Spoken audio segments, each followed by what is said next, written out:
These are the buses city commuters must take daily to get to and from work, school, and everything in between. It may not be the most comfortable or cleanest ride to take, but it's dependable and just about the cheapest ride that you can take in the city. But they say that progress brings problems. So it is with the new EV buses pilot program, which will affect this long-established commuting staple. Today at the Biltmore, Arthur Saldivar and Philip Jones, representative of City Shuttle Limited, called the press in to criticize the new EV bus pilot program was being handled and demanded an honest and transparent discussion on the long-term plans for the industry. Of late, there has been the introduction of the EV buses that were part of a package from the UNDP, and it's going through the Belize City Council as the main actor in this pilot project, as they have called it. Subsequent to the introduction of the buses, the mayor has coined an initiative called PPP, Public-Private Partnership. But in this public-private partnership that he is seeking to introduce, he is dictating to the private sector players that they are to give up 51% of their holdings in their companies in order to participate.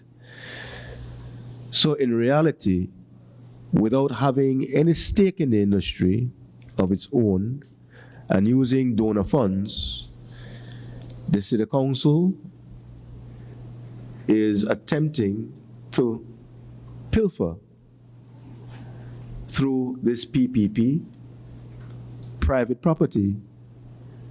It's a bald-faced attempt to do by means of economic disadvantage,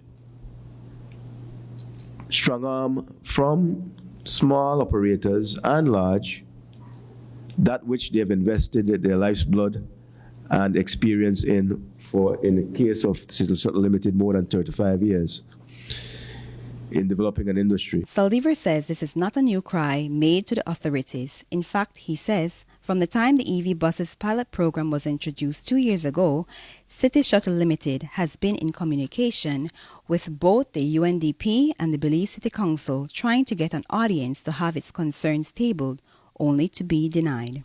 No dialogue, no negotiation, no room left open for participation with dignity in what certainly at this stage can only be viewed as an attempt to foist upon the Belizean public a service that no one in the city voted for when they elected the present City Council, and an initiative that goes so far beyond the mandate of the City Council that it is blurring the lines between corporate and public participation in a way that clearly places at a disadvantage the private entity players in the industry. And what about the rundown city buses? Are there any plans in the pipeline to upgrade or modernize? Modernization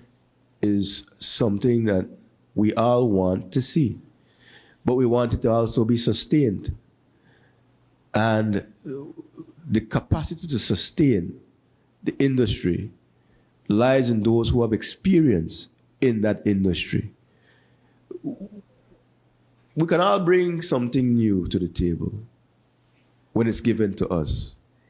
We have to also remember the climate within which these operators have to work in. Finance in Belize and the cost of finance in Belize is prohibitive. So it's not conducive to people taking giant risks and getting, tens of millions of dollars in an environment where the cost of getting it in terms of interest rate is such that before your investment is even realized, the bank is coming to take it. Saldivar states that they're gearing up to take legal action if the council and mayor do not come to the table for an earnest discussion and a resolution. There are the legitimate expectations of private sector players in an industry to be able to continue to operate for as long as they are fulfilling the conditions of their licenses. Where there have been no violation of the licenses, there should not be any act of the regulator of the industry to eliminate a compliant actor within that same industry. Chantel Neal, 7 News.